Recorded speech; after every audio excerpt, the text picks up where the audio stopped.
كلمتين نفوق بعض. سؤال: إحنا بقينا عايشين الحياة ولا شكل الحياة؟ فلسفة أوي السؤال، بس كمل معايا. المظاهر بقت دليل إن حياتك كويسة.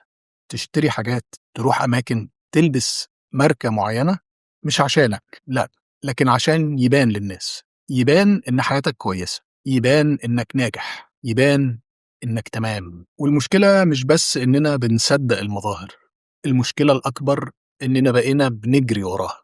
ممكن نشتري حاجات مش محتاجينها، نروح أماكن مش بنحبها، بس علشان يبقى شكلنا مقبول، وفي نفس الوقت بنصدق مظاهر غيرنا ونتخدع فيها. المظاهر بقت إثبات إن الحياة حلوة، دليل النجاح. وأنا كالعادة وقعت كتير في الفخ ده، فكرت في حاجات مش علشان أنا محتاجها، لكن علشان شكلها وشكلي بيها، والناس هتشوفني إزاي. المشكلة إن المظاهر مش بس بتخدع اللي شايفك وبتخليك تخدع نفسك، دي كمان بتخليك تعيش حياة مش حياتك. وفي الآخر هنكتشف إننا بنضيع أعمارنا تعبين نفسنا علشان نعيش حياة شكلها حلو لكن مش حقيقية.